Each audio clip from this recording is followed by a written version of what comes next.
자, 오늘 우리에게 주시는 하나님의 말씀은 에스겔 1장 전체 말씀입니다.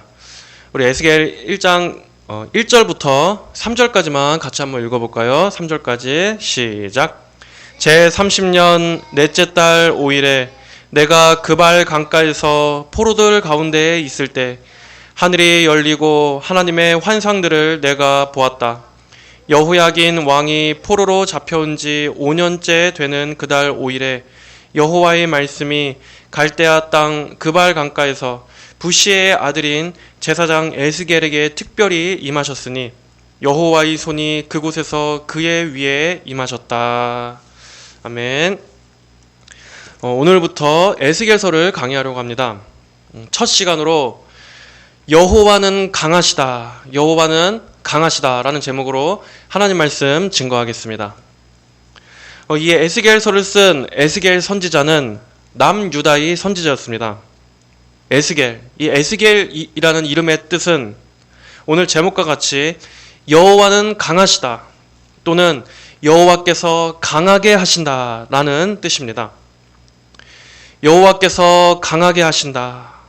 그만큼 에스겔 선지자의 사역이 하나님 말씀을 전하는 것에 있어서 그만큼 많은 반대와 어려움 또 고난에 부딪히면서 사역을 했다는 것입니다. 남유다는 이미 영적으로 무너졌고 지도자들은 부패했습니다. 그리고 우상 숭배가 유다 전역에 만연했습니다.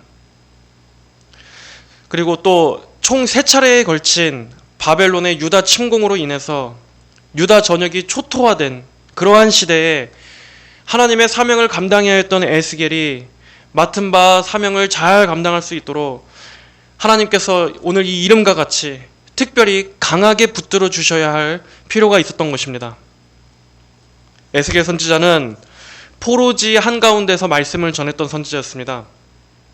비슷한 시대에 사역했던 예레미야 선지자가 예루살렘에서 사역했었고 또 다니엘은 바벨론의 궁중에서 활동했다면 에스겔은 포로로 끌려온 그 백성들의 삶, 그 한가운데에서 하나님의 말씀을 증거했습니다.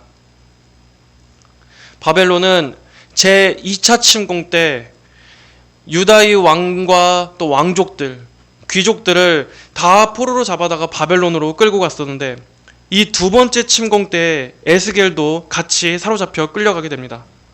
그때 에스겔의 나이는 25살이었습니다.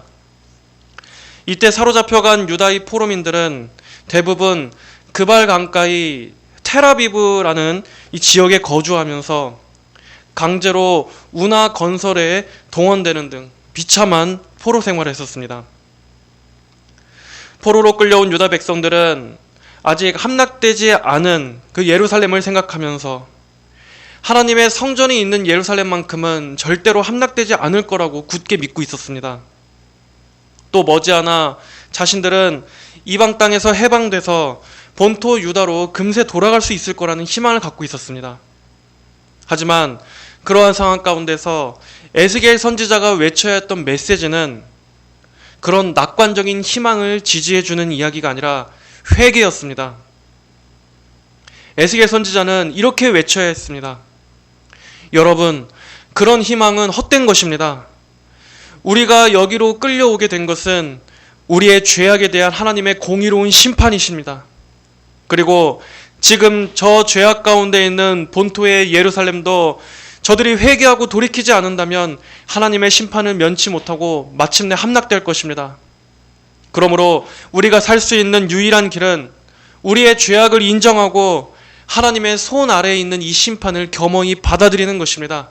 그리고 지금이라도 즉각 회개하고 하나님께로 돌이키는 것입니다. 오직 그것만이 우리의 소망이고 유일한 살 길입니다.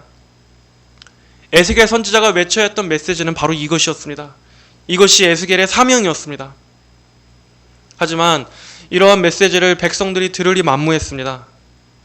백성들은 하나님께로 돌이키고 하나님과의 관계를 회복하는 것에서부터 시작되는 이 근본적인 해결 방법보다는 여전히 인간적인 수단을 강구하거나 사람의 노력에 희망을 걸거나 아니면 그저 주저앉아 낙담하고 있을 뿐이었습니다. 백성들은 에스겔을 배척하고 무시하는 등 이상한 선지자 취급을 하기도 했습니다.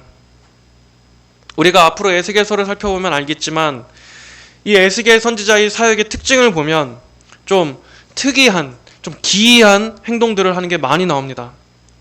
예를 들면 에스겔 선지자가 마치 행위 예술을 하는 것처럼 길에서 이 작은 예루살렘 모형을 만든 다음에 그 예루살렘이 공격당해 무너지는 쉽게 말해 그런 길거리 공연을 한다던가, 아니면 갑자기 머리카락과 수염을 다 밀고 그것을 칼로 자르는 행동들을 한다던가, 또 1년 동안 내내 왼쪽으로만 누워서 쇠똥으로 불을 피워 음식을 구워 먹는 등의 이러한 행동들, 이런 이해할 수 없는 행동들, 이것은 예루살렘이 포위당해서 이 같은 신세가 될 것이다 하는 하나님의 메시지를 시청각적인 교육으로 보여주는 것이었습니다.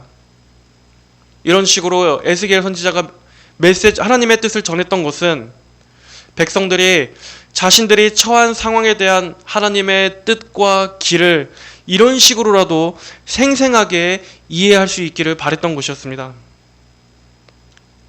어쨌든 그래서 에스겔은 기이한 선지자로 취급받았습니다.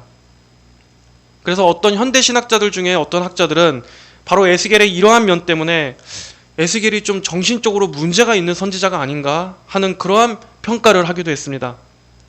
그만큼 에스겔은 하나님의 말씀을 선포하기 위해서 자신의 모든 것을 다 버리고 하나님의 말씀을 전했던 충성스러운 선지자였습니다. 나중에는 아내마저도 잃죠. 하나님께서 에스겔 선지자한테 내가 너희 눈이 가장 기뻐하는 것을 칠 것이다 말씀하신 후에 그날 저녁 에스겔은 아내를 잃고 맙니다. 하나님께서 아내를 데려가십니다. 그래도 하나님께서는 어떻게 가혹한 명령을 내리셨습니까? 너는 추도하지도 말고 슬퍼하지도 말라고. 이렇게 이건 역시도 선지자의 개인적인 삶을 통해서 유다가 지은 죄의 결과에 대해 보여주시려고 하는 하나님의 어떤 계시적 섭리였습니다. 이렇게 에스겔서의 전반부는 선지자의 외침을 듣지 않는 목이 곧은 백성들, 그리고 여전히 헛된 희망에 목을 메고 있던 백성들에게 하나님의 공의로우신 심판을 선포하는 내용이 주를 이루고 있습니다. 유다 왕 시드기야 9년, 주전 588년에 바빌로니아 왕 느부갓네살은 반바빌로니아 동맹에 가입했던 유다를 징벌하기 위해 제3차, 세 번째 침공을 감행합니다. 그리고 이때 유다의 도성 예루살렘은 완전히 함락되게 됩니다. 왕궁은 불살라지고 하나님의 성전도 철저하게 파괴되었습니다. 그리고 그 소식을 들은 포로민들은 희망이 완전히 끊어져 버리고 깊은 절망에 빠지게 됩니다. 이렇게 백성들이 모든 소망을 잃고 완전히 낙담하게 됐을 때, 그때로부터 에스겔서의 후반부에서는 구원과 회복의 메시지를 전합니다. 에스겔 선지자는 장차 하나님의 주권적인 능력으로 다시 회복되고 재건될 이스라엘을 외치면서 절망에 처한 유다 백성들을 위로합니다. 그 유명한 비유인 이 환상인 골짜기의 마른 뼈 환상이나 새 성전의 환상 등 이렇게 하나님께서 회복하실 새 소망, 새 성전에 대한 메시지를 전하면서 에스겔서는 죄악에 대한 회개와 장차 실현될 그 찬란한 구원의 소망을 함께 전하는 이 선지서의 전형적인 두 가지 핵심 주제를 보여주고 있습니다. 우리가 에스겔서 하면 사실 그다지 친숙한 성경은 아닙니다. 내용도 그 유명한 그 골짜기의 마른 뼈 환상 외에는 그다지 잘 모르고 설교되어지지도 않고, 그래서 우리는 에스겔서 하면은 왠지 어렵다고 생각이 됩니다. 실제로 에스겔서는 쉽지는 않습니다. 왜냐하면 에스겔서의 특징이 환상에 대한 묘사가 많이 나오고 또 내용도 좀 난해하게 느껴지기 때문입니다. 예를 들면 오늘 여기 시작하는 바로 첫 장, 1장부터 여기에 나오는 이 내 생물에 대한 기이한 환상, 이것부터가 쉽게 잘 이미지가 그려지질 않습니다. 그래서 보다 보면 현실성이 없다고 느껴질 수도 있고, 또 이 환상 자체에 너무 골몰하느라 여기에 담겨 있는 영적인 교훈들을 이렇게 보지 못하게 되는 경우가 있기 때문입니다. 또 그 외에 역사적 배경이 어려울 수도 있고 또 심판과 회복이 교차되는 이러한 구조가 어렵다고 느껴지실 수도 있습니다. 하지만 그럼에도 에스겔서를 살펴보는 것은 우리에게 어떤 유익을 줍니까? 에스겔서는 하나님의 절대적인 거룩과 영광을 우리가 깊이 바라보게 해줍니다. 에스겔 10장에 보면은 하나님의 영광이 타락한 성전을 떠나가십니다. 그리고 나중에 43장이 되어서야 하나님의 영광이 거룩한 새 성전 위에 다시 돌아오는 것을 통해서 우리는 하나님의 영광, 그 임재, 그 거룩하심이 얼마나 순결한 것인지를, 그리고 또 그것을 잃는 것과 주님의 임재가 다시 함께 하심이 얼마나 복되고 소중한 것인지를 다시금 생각해 볼 수 있게 됩니다. 하나님께서는 오늘도 우리에게 거룩을 요구하십니다. 이 세상에서 가장 중요한 것은 무엇입니까? 형통한 것입니까? 하지만 삶의 형통함보다 더 중요한 것은 거룩이고 하나님의 임재입니다. 하나님의 임재가 지금 우리 곁에 함께 하시는가, 함께 하시지 않는가, 이것이 가장 중요한 것입니다. 세상에서 가장 심각한 문제는 하나님의 임재가 없는 상태입니다. 그것보다 더 두렵고 심각한 것은 없습니다. 백성들은 성전만큼은 안전지대라고 생각했었습니다. 그러나 하나님은 그 예루살렘 성전마저 무너뜨리시는 것을 통해서 하나님은 내면의 성결이 없이 겉모습만 치장한 것들에 속지 않으시는 하나님이시라는 것을, 설령 그것이 성전일지라도 성전조차도 하나님의 거룩함 앞에 밝히 드러나게 된다는 것을, 그래서 우리를 거룩한 참 신앙을 추구하도록 교훈하고 있습니다. 하나님이 함께 하시고 하나님의 영광이 머물기를 사모하는 것만이 우리에게 너무나 중요하고 간절한 문제라는 것을 인식하게 해주고 있습니다. 또 한편으로는 에스겔서를 통해서 우리는 가장 어두운 시대에도 하나님의 신실하심은 결코 변하지 않는다는 것을 보게 됩니다. 에스겔은 포로지의 그 절망 한가운데서도 선포합니다. 마른 뼈가 살아나는 환상을 통해서 하나님께서는 완전히 죽어 뼈밖에 없는 죽어있는 상태라 할지라도 다시 생명을 주어 살리시는 분이라는 것을 선포하고, 또 에스겔 36장에 보면은 새 영을 너희 속에 두고 돌 같은 마음을 제거하고 살같이 부드러운 마음을 주시겠다는 하나님의 약속을 통해서 우리를 거듭나게 하시고 변화시키시는 성령님의 사역을 미리 예고해 주는 등, 이렇게 하나님이 살리시고 생명을 부여해 주시고 하나님이 변화시키시는, 오직 하나님으로 인해서만 우리는 살아날 수 있다는 소망을 에스겔서는 증거하고 있습니다. 그리고 또 에스겔서에서는 예수 그리스도에 대한 예표도 풍성하게 나타납니다. 34장에 나오는 내가 한 목자를 세우리니, 이것은 바로 예수님의 오심에 관한 약속입니다. 또 47장에 나오는 성전에서 흘러나오는 생수, 이것은 우리의 생명수가 되시는 예수님, 영원히 목마르지 않는 물을 주시는 예수님에 관한 예언입니다. 그리고 또 새 성전의 환상에서 하나님의 영광이 사람들 가운데 거하게 되는 장면은 임마누엘 하나님, 즉 우리와 함께 우리 가운데 오신 하나님의 아들 예수 그리스도의 오심, 그 영광을 보여주는 것입니다. 이렇게 에스겔서는 하나님의 거룩과 영광과 임재가 어떻게 떠나가고 그 영광이 다시 어떻게 돌아오게 되는지를 보여주는 성경입니다. 타락한 백성들은 죄로 인해 심판과 징계를 받지만 하나님께서는 새 마음과 새 영을 주셔서 백성들을 새롭게 변화시키시고 마침내 새 창조를 이끌어 가시는 이 신실하신 하나님, 하나님의 임재와 회복에 관해 에스겔서는 말씀하고 있습니다. 자, 그러면 이제 오늘부터 1장을 보도록 하겠습니다.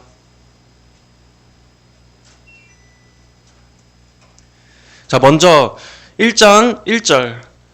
제30년 넷째 달 5일에 그발 강가에서 포로들 가운데 있을 때 하늘이 열리고 하나님의 환상들을 내가 보았다. 에스겔 선지자가 하나님께 소명을 받는 첫 장면을 기록하고 있습니다. 제30년, 이 연도에 대한 여러 해석들이 있지만 대부분은 근거가 좀 빈약하고 가장 일반적인 해석은 이때 에스겔의 나이가 30살이었다는 것입니다. 에스겔은 제사장 가문에서 태어났습니다. 전통적으로 제사장 직분은 30세의 나이부터 시작하는데 에스겔이 25살에 끌려왔으니까는 포로로 끌려온 지 5년 있다가 30세가 되는 해 하나님께로부터 직접 소명을 받은 것입니다. 제30년 넷째 달 5일에 내가 그발 강가에서 포로들 가운데 있을 때, 여기 나오는 그발 강가는 앞서도 말씀드렸듯이 유다에서 끌려온 포로민들이 거주하던 지역이었습니다. 바로 이렇게 포로들 가운데 있을 때, 포로지에 있을 때 하늘이 열리고 하나님의 환상들을 내가 보았다. 우리는 여기에서 하나님께서 일을 시작하시는 놀라운 방식과 시점을 보게 됩니다. 포로들 가운데 있을 때, 이렇게 절망의 자리, 소망이 끊어진 자리에서 하나님께서는 일을 시작하신 것입니다. 에스겔이 환상을 본 때는 유다 역사에서 가장 어두운 시기였습니다. 성전은 침공당하기 직전입니다. 왕이 잡혀오고 나라의 보존 자체가 지금 위태로운 지경입니다. 포로로 끌려온 사람들은 그발 강가에 처량하게 앉아서 이제 우리에게 무슨 소망이 있는가 탄식하면서 낙심과 무기력에 빠져 있었습니다. 그런데 바로 그때, 이렇게 포로들 가운데 있을 때에 오늘 말씀은 하늘이 열리고 인간적인 눈으로 볼 때는 아무것도 할 수가 없습니다. 왕도 잡혀오고 나라가 망했는데 이들이 뭘 할 수 있겠습니까? 하지만 하나님 편에서 일을 시작하시는 것입니다. 하늘이 열리고 인간은 끝났어도 하나님의 역사는 중단되지 않습니다. 인간은 낙담해도 하나님은 낙담하시지 않습니다. 오히려 하나님께서는 사람의 모든 시도가 실패한 바로 그 끝자리에서 일을 시작하십니다.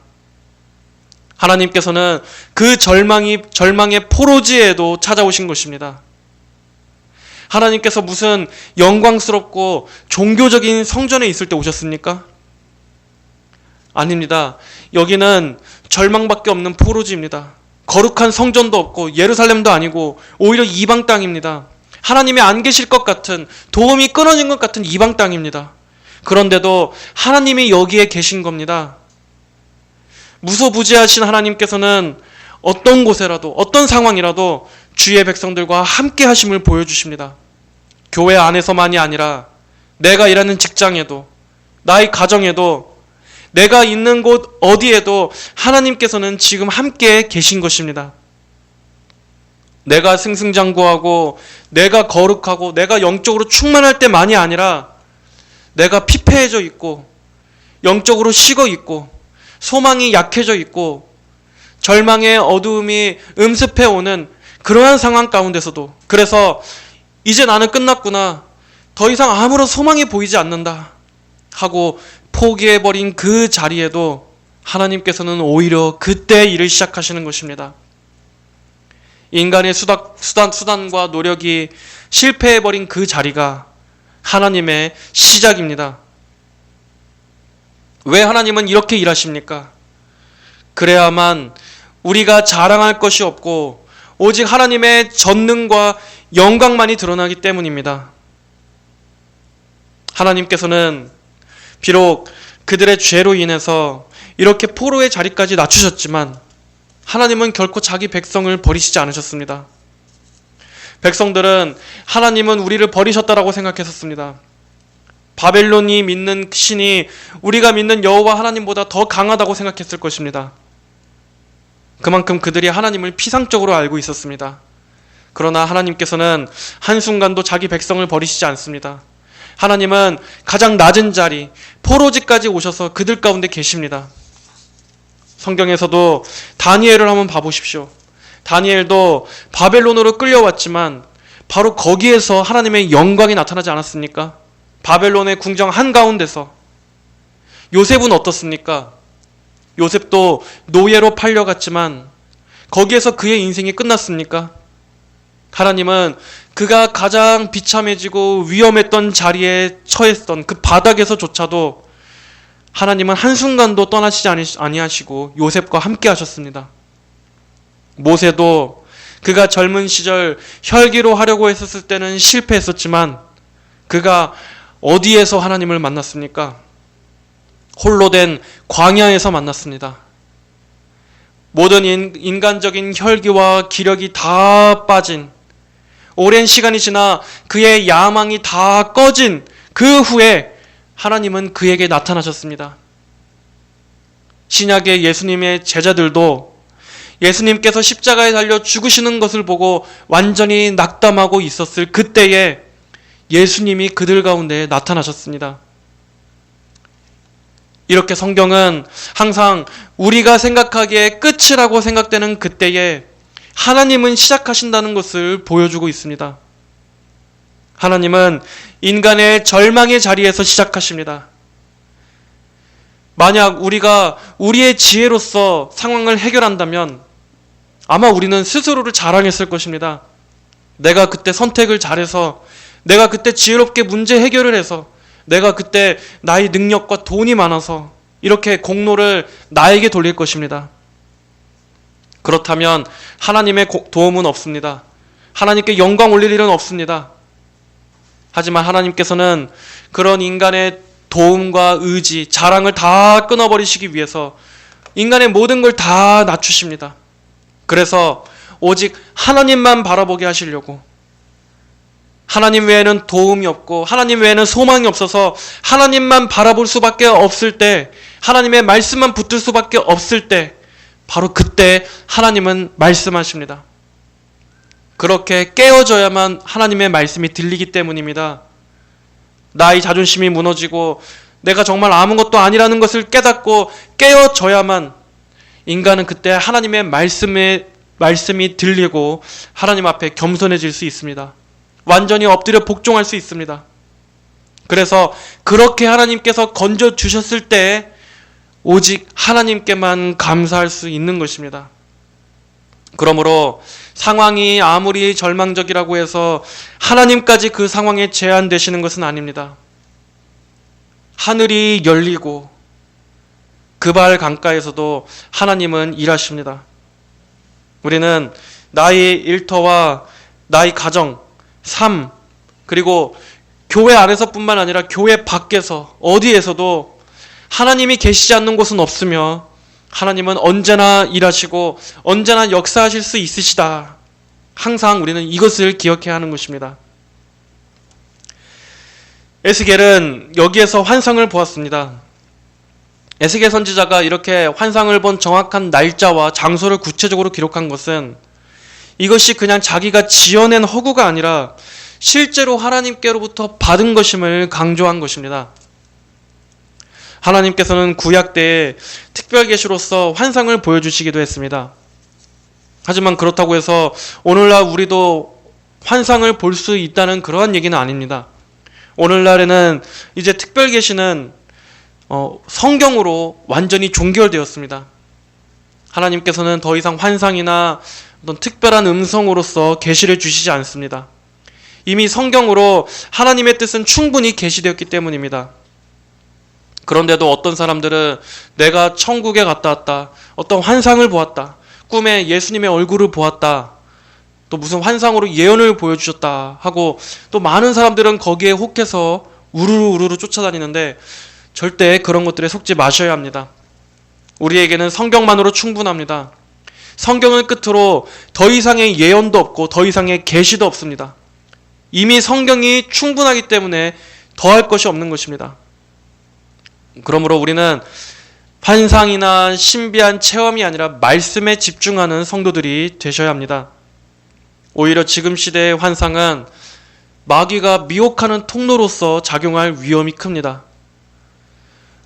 환상, 예언, 음성 이런 거에 치중하시는 분들을 보면 대부분 오히려 성경 말씀에는 관심이 없습니다. 오히려 말씀과 교리를 더 무시하고 성경으로부터 더 멀어지는 열매를 맺는 것만 봐도 그것은 잘못된 신앙이고 미혹입니다.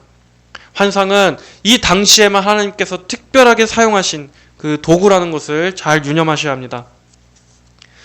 자, 2절, 3절에 여호야긴 왕이 포로로 잡혀온 지 5년째 되는 그달 5일에 여호와의 말씀이 갈대아 땅 그발 강가에서 부시의 아들인 제사장 에스겔에게 특별히 임하셨으니 여호와의 손이 그곳에서 그의 위에 임하셨다. 여호와의 손이 그곳에서 그의 위에 임하셨다 하는 것은 에스겔의 소명이 자기의 인간적인 능력과 노력에 의한 것이 아니라 하나님의 주권적인 택하심과 권능에 의해서 전적으로 하나님께서 부여해 주셨다는 뜻입니다. 여러분, 하나님의 일은 인간이 자기가 의지적으로 억지로 한다고 해서 되는 게 아닙니다. 먼저 하나님의 부르심이 있어야 합니다. 하나님께서 부르시지도 않았는데 그냥 자기가 선택해서 되는 경우는 없습니다. 물론 그렇게 하는 사람들도 많지만 지금은 그건 결과적으로 하나님하고는 아무런 상관이 없습니다. 하나님의 일은 하나님께서 부르시고 강권적으로 역사하셔서 이끄시는 것입니다. 그리고 왜 하나님의 부르심이 중요하느냐? 우리가 자기 의지대로 선택해서 결정하면 어려움이 닥칠 때 금방 그 사명을 포기해버리게 됩니다. 아, 이 길이 아닌가 보다. 다른 일을 해볼까? 다른 길로 가야지. 이렇게 인간에게서 시작된 것은 언제든지 쉽게 변덕을 부릴 수 있습니다. 또는 만약 그렇게 해서 성공한다 할지라도 그것을 자기 능력 탓으로 돌립니다. 내가 잘해서, 내가 능력이 있어서. 하지만 하나님께서 부르신 사명은 절대로 어려워도 포기할 수가 없습니다. 물론 하나님께서도 포기하게 냅두시지도 않으시지만 하나님께서 맡겨주신 것이기 때문에 포기할 수 없습니다. 그리고 열매가 있어도 그것은 나의 능력 때문이 아니라 하나님께서 주신 열매이기 때문에 겸손하고 모든 영광을 다 하나님께 올리게 됩니다. 그렇기 때문에 하나님께로부터 사명을 받는 게 중요한 것입니다. 그런 사람은 오직 철저히 하나님으로부터 시작해서 하나님만 바라보고 하나님만 의식하고 하나님만 의지하게 됩니다. 하나님께서 내게 사명을 주셨으니 이제 내 모든 도움은 하나님께서 전적으로 책임져 주신다. 이러한 확신이 있고 없고가 엄청난 차이인 것입니다. 자, 어쨌든 에스겔은 환상을 보았는데 그 환상의 내용은 무엇입니까? 4절, 내가 보니 폭풍이 북쪽에서 일어나고 큰 구름이 함께 몰려오는데. 자, 폭풍이 북쪽에서 일어난다는 것은 바벨론의 군대가 오는 방향을 말하는 것입니다. 즉 북쪽에서부터 바벨론, 즉 하나님의 심판이 임할 거라는 겁니다.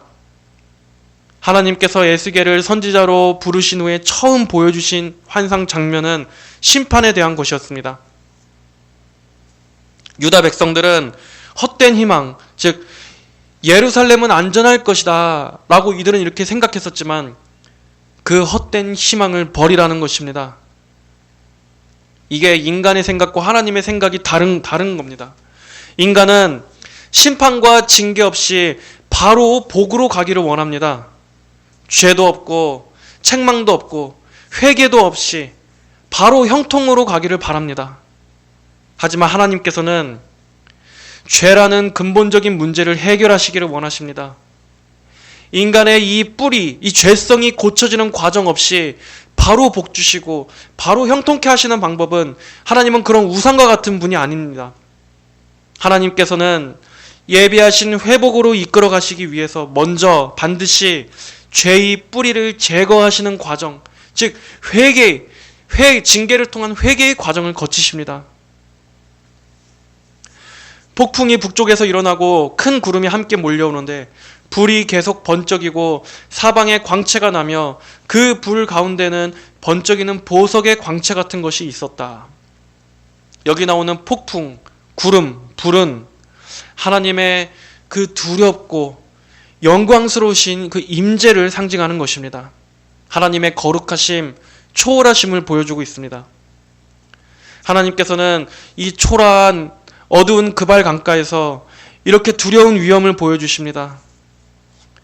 현실을 압도하는 하나님의 영광을 통해서 하나님이 얼마나 크고 강하고 이 땅 위에 높으신 분인지를 바라보도록 하시는 것입니다. 5절에 그 불 가운데서 네 생물의 형상이 나타났는데, 자, 첫 번째로 네 생물의 형상에 대한 환상이 나옵니다. 우리가 여기 나오는 묘사를 이렇게 세세하게 상상을 하게 되면 이상한 모양이 됩니다. 중요한 것은 모양 자체가 아니라 그 안에 어떠한 의미가 있는지를 중점적으로 생각하시고 읽으시면 되겠습니다. 자, 이 네 생물의 형상은 어떠한 모양인가? 5절 하반에 그들은 사람 모양이었고, 네 생물은 사람의 얼굴과 손을 갖고 있는 형상인데, 이 사람 모양이라는 것은 하나님의 군대들 또는 천상적인 존재, 천사들을 묘사할 때 자주 쓰는 표현입니다. 그들 각자에게는 네 얼굴과 네 날개가 있었다. 그들의 다리는 곧고, 다리가 곧다는 것은 신속하고 민첩하다는 겁니다. 또 그들의 발바닥은 송아지 발바닥 같았으며, 이것은 단단하고 강인한 힘을 갖고 있다는 뜻입니다. 또 빛나는 놋새같이 번쩍였고, 여기서 빛나는 놋새는 정결하고 또 강하고 영광스러운, 이렇게 이 생물들, 이 천사 그룹이 하나님의 명령에 기민하고 충성스러운 모습으로 행동하는 존재라는 것을 지금 보여주는 것입니다. 8절에 그들의 사방에 달린 날개 밑에는 사람들의 손들이 있었으며, 이들은 하나님께서 맡겨주신 임무들을 행하기 위해 일사불란하게 움직이는 존재입니다. 또 그들 넷에게는 얼굴과 날개가 있었다. 그들의 날개는 서로 맞닿아 있었고, 그들이 나아갈 때는 방향을 바꾸지 않고 각기 곧장 앞으로 나아갔다. 하나님의 명령을 수행하는데 방향을 바꾸지 않고 곧장 앞으로 나아갔다. 즉각적인 순종, 즉각적인 복종을 한다는 것입니다. 절대적인 복종. 10절에 그들 넷의 얼굴 모양은 앞은 사람의 얼굴이고 오른쪽은 사자의 얼굴이며 왼쪽은 소의 얼굴이고 그 뒤는 독수리 얼굴이었다. 이렇게 사면으로 사람 얼굴이 있는데, 자, 먼저 사람의 얼굴은 하나님의 지혜를 나타냅니다. 또는 하나님의 인격적인, 그런 하나님의 인격적인 성품을 나타냅니다. 또 사자는 하나님의 주권과 왕적인 권위, 힘과 용맹을 나타냅니다. 소는 힘과 성실함, 즉 신실하신 하나님의 성품을 보여줍니다. 그리고 독수리는 무엇입니까? 독수리는 신속함, 그리고 하늘의 권세를 상징하는 것입니다. 이렇게 이 천상적인 존재를 통해서 하나님은 어떠한 속성과 성품을 가지신 분인가 하는 것을 지금 반영하고 있는 것입니다. 하나님의 지혜로우심, 하나님의 능력과 권세, 신실하심, 그 하나님께서 신속하게 역사를 이끌어 가시고 이루어 가고 계신다. 여러분 한번 상상해 보십시오. 에스겔이 그발 강가에서 탄식하며 앉아 있을 때 갑자기 하늘이 열리면서 이러한 기이하고 초월적인 이런 신비한 환상이 탁 펼쳐졌습니다. 그 장엄한 환상을 에스겔이 보았을 때 에스겔이 얼마나 놀라기도 했고 얼마나 두렵기도 했고, 또 한편으로는 그 하나님을 바라보면서 얼마나 위로가 되었겠습니까? 이어서 11절에 그들의 얼굴이 이러하였으며 그들의 날개를 위로 펴서 둘은 서로 맞닿았고 둘은 자신들의 몸을 가렸다. 하나님 앞에서 이 천사들도 두려움과 경외심으로 자신을 가린 것입니다. 그들이 각자 앞으로 곧장 나아가 그 영이 나아가려는 곳으로 나아갈 때 방향을 바꾸지 않았다. 이들은 자신들의 뜻대로가 아니라 하나님의 명령에 절대 복종하는, 그리고 또 13절에 그 생물들의 형상, 곧 그들의 모습은 타는 숯불과도 같고 횃불과도 같은데, 여기서 숯불, 횃불은 악을 소멸하시는 하나님의 그 정결케 하심을 말하는 것입니다. 그 불들이 생물들 사이에서 오르락 내리락 하였다. 그 불의 광채가 있었고 또 그 불에서 번개가 남았으며 그 생물들이 빠르게 왔다 갔다 하여 마치 번갯불과도 같았다. 하나님의 이 정결케 하시는, 그리고 또 불타는 그 열심이 쉬지 않으신다는 것을 묘사하는 것입니다. 또 내가 그 생물들을 보니 그 생물들 곁에 땅 위에 바퀴가 하나씩 있었는데, 자, 이제 어떤 바퀴가 나옵니다. 내 얼굴을 따라 바퀴가 하나씩 있었다. 그 바퀴들의 모습과 구조는 황옥 같았으며 그들의 넷은 같은 형상이었다. 성경에서 바퀴는 하나님의 섭리를 또 하나님의 통치를 말하는 것입니다. 하나님의 섭리하심, 우리가 인생의 수레바퀴라고 하지 않습니까? 이런 하나님의 권능, 지혜, 신실하심, 그분의 그러한 능력 아래 하나님께서 이 세상 역사를 다스리시는 바퀴, 섭리가 있는 것입니다. 이 바퀴가 사방 네 곳에 있다는 것은 하나님의 섭리가 이 세상 어디에나 다 미치고 있다는 것입니다. 사방팔방 하나님의 통치와 섭리가 미치지 않는 곳은 없다. 그리고 이 모습과 구조는 바퀴가 바퀴 안에 있는 것 같았다. 바퀴 안에 바퀴가 있다. 이렇게 이중 구조로 된 것은 어떤 뜻입니까? 하나님의 섭리는 오직 하나님만이 아시는 치밀하고 정교한 계획 가운데 모든 것이 연관되어 있으며 인과 관계를 갖고 있다는 것입니다. 우리에게 일어난 어떤 특정한 한 일들, 그것은 단지 그 일만이 아니라 거기에서 파생되는 모든 일들까지도 다 영원하신 하나님의 지혜로우신 섭리 가운데서 일어난 일이다. 그리고 또 17절에 그들이 진행할 때 사방 어디로든 나아갔는데 방향을 돌이키지 않고 앞으로 나아갔다. 그 바퀴테는 높고 보기에 두려웠으며 그 바퀴테는 돌아가면서 사방으로 눈이 가득했다. 자, 먼저 이 바퀴는 황옥으로 되어 있다고 했습니다. 황옥은 저 천상의 영광을 상징하는 것이기도 하고, 또 어떤 한편으로는 하나님의 섭리는 바다같이 깊고 오묘해서 우리 인간이 다 헤아릴 수 없다는 뜻입니다. 그리고 눈이 가득하다. 이것은 하나님은 모든 것을 보시고 모든 것을 아시는 전지하신 하나님이시다. 그 모든 것이 하나님의 목적에 기여하도록 이끄시고 인도하신다라는 뜻입니다. 그 생물들이 나아갈 때 그들 옆에서 바퀴들도 나아갔고, 생물들이 땅에서 들릴 때 바퀴들도 같이 들렸다. 그 영이 나아가려는 그곳으로 그 생물들도 나아가고 바퀴들이 그들과 함께 들리니 이는 생물의 영이 바퀴들 안에 있기 때문이다. 생물들이 나아가면 바퀴들도 나아가고, 그들이 서면 바퀴들도 서고, 그들이 땅에서 들리면 바퀴들도 그들과 함께 들리니 이는 생물의 영이 바퀴들 안에 있기 때문이다. 하나님의 지혜로우신 섭리에 따라서 이 세상이 조화롭게 통치되고 있다. 이처럼 하나님의 보좌에서부터 이 세상이 다스려지는 것입니다. 하나님의 지혜, 하나님의 주권, 하나님의 계획이 가장 위에 있고, 그 하나님의 지혜로우신 계획 가운데 이 세상의 일들이 다 하나님의 그 명령에 복종하여 일어나는 것입니다. 자, 22절입니다. 그 생물의 머리 위에는 창공과 같은 형상이 있었는데, 이제 이 환상은 천사들의 그룹을 묘사하는 것에서 더 위로 올라갑니다. 바로 이 생물을 움직이시는 분께로, 하나님께로 더 높이 향해 가는 것입니다. 수정 같은 광채가 나서 보기 두려우며 그것들의 머리 위로 펼쳐져 있었다. 하지만 인간이 하나님을 볼 수는 없기 때문에 여기서 말하는 것은 하나님의 영광의 광채를 말하는 것입니다. 하나님 자체는, 그분은 너무나 찬란하고 두려우신 분이라 인간이 마주할 수 없습니다. 23절, 그 창공 밑에 그들의 날개가 서로를 향하여 펼쳐져 있었는데 이 생물도 두 날개로 자기 몸을 가렸고 저 생물도 두 날개로 자기 몸을 가리고 있었다. 그들이 나아갈 때 내가 듣기에 힘센 물소리 같고 전능자의 음성 같은 날개 소리가 났는데 마치 군대의 소리 같은 요란한 소리였다. 그들이 설 때에는 그 날개를 늘어뜨렸다.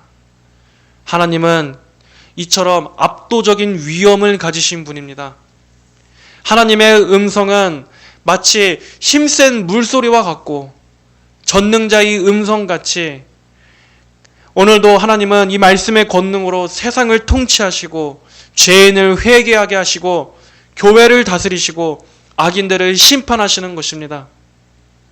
이 앞에 그 하늘의 천사들도 날개를 늘어뜨릴 정도로 하나님은 두려우시고 압도적인 영광과 위엄을 가지고 계신 분입니다.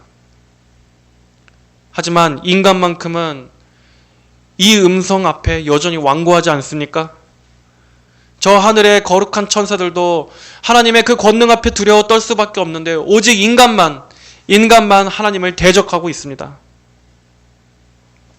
26절에 그들의 머리 위에 있는 창공 위에는 사파이어로 보이는 보좌 형상을 한 것이 있었고 그 보좌의 형상 위로 저 높이 사람 모습 같은 형상이 있었다.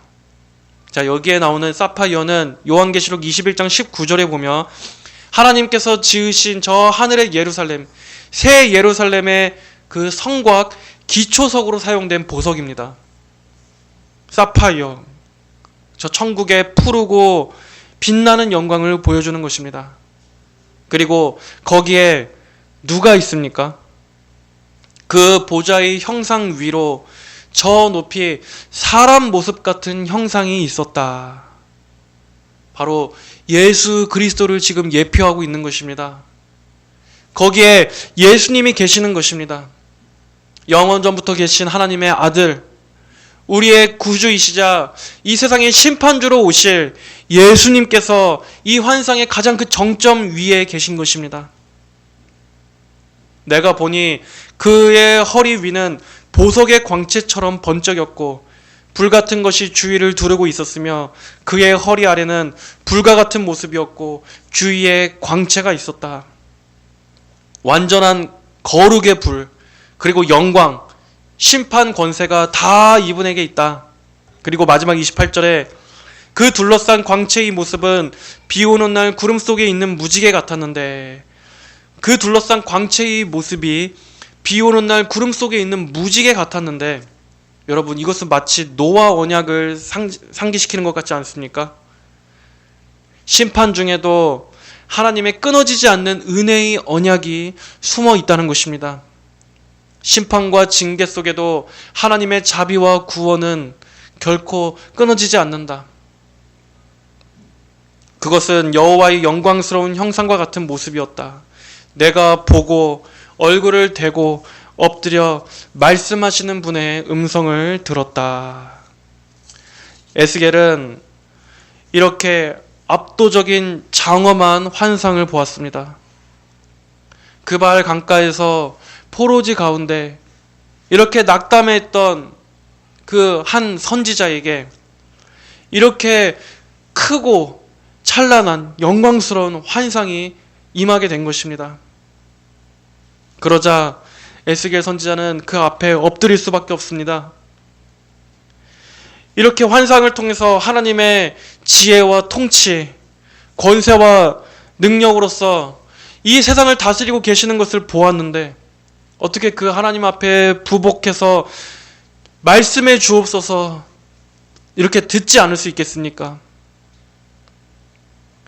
에스겔은 사역하기에 앞서서 이렇게 하나님의 지극히 크심을 바라보고 강해져야 할 필요가 있었습니다.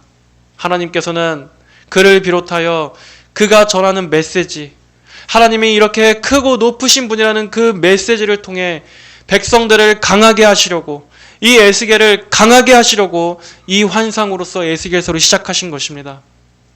성도 여러분, 우리 성도 여러분들도 이처럼 하나님의 강하심을 생각하십시오.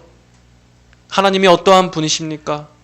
하나님은 오늘도 이렇게 이 어두운 세상 위에서 저 찬란한 영광의 보좌 위에 계셔 이 세상을 다스리시는 강하고 높으신 분이십니다. 그 하나님을 생각할 때 우리의 마음도 강해질 수 있습니다. 담대해질 수 있습니다. 이 세상의 암담함을 초월하여 저 하늘 보좌를 바라볼 수 있습니다. 에스겔은 1장은 이렇게 시작합니다. 바벨론 포로로 끌려와서 그발 강가에서 비참한 포로의 신세를 겪고 있지만 하나님은 그 압도적인 찬란한 영광과 권능을 보여주심으로써 모든 창조 세계의 주권자이시며 전지전능하시고 무소부재하신 하나님이 이 세상을 통치하고 계시다는 것을 선언하며 시작하는 것입니다. 하나님은 심판 중에도 자기 백성들을 향하신 은혜의 언약을 잊지 않고 계신다는 것입니다. 우리 성도들도 오늘의 이 말씀을 통해서 무엇을 기억해야겠습니까? 그발 강가에서 하늘이 열린 것처럼 하나님께서는 오늘도 이 나라의 그발 강가에서 나의 삶의 그발 강가, 바로 여기에도 하나님은 계시다는 것을 생각해야 합니다. 중요한 것은 하나님을 찾는 것입니다. 다른 인간적인 수단을 의지할 것이 아니라 하나님이 계시다는 것을 생각하는 것입니다. 하나님이 여기에도 함께 하십니다. 지금 이 상황 가운데도 함께 하십니다. 우리가 기대했던 모든 것들이 무너지고 우리가 생각했던 최악의 상황이 닥친다 할지라도 하나님은 거기에도 함께 하십니다. 그리고 하나님의 보좌의 바퀴는 지금도 이 세상을 다스리고 계십니다. 성전이 무너지고 나라가 망하고 적군의 포로로 끌려간다 할지라도 하나님의 바퀴는 멈추지 않는다는 것을 생각하십시오. 하나님께서 계획하신 그 목적, 그 계획은 절대 흔들리지 않습니다. 이 내 생물의 얼굴처럼 하나님은 우리의 전 삶의 모든 영역을 통치하고 계십니다.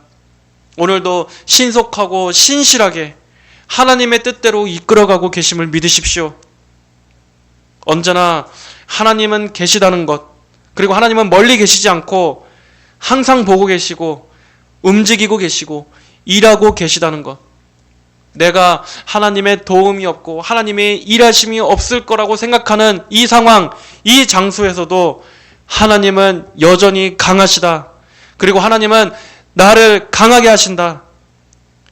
이것을 생각하시면서 앞으로 에스겔서를 통해서 우리가 하나님을 더욱더 깊이 알아가고 하나님을 크게 바라보고 하나님을 더욱더 사랑하게 되시는 저와 여러분 모두가 될 수 있기를, 그러한 은혜를 주시기를 주님의 이름으로 간절히 축복합니다. 기도하겠습니다. 하나님 아버지, 오늘은 에스겔서를 통해서 하나님의 그 크신 영광과 그 위엄과 그 광채를 아주 조금이나마 저희가 엿보게 해주심을 감사합니다. 하나님은 이렇게나 지극히 크고 높으신 분임에도 저희의 시선은 너무나 이 땅에 매여 있어서 하나님의 그 압도적인 능력과 권세를 알지 못할 때가 너무나 많습니다. 보지 못할 때가 너무나 많습니다. 아버지, 저희에게 하나님의 그 영광의 보좌를 바라볼 수 있도록 믿음을 더하여 주시고 하나님을 더욱더 알게 하여 주시옵소서. 하나님을 더욱더 바라보게 하여 주시옵소서. 앞으로 진행되는 말씀을 통해서 주님의 크신 영광을 저희가 바라보고 강하신 하나님, 또 강하게 하시는 하나님을 만나게 되는 귀한 은혜를 간절히 구합니다. 감사드리며 살아계신 예수님의 이름으로 기도하였습니다. 아멘.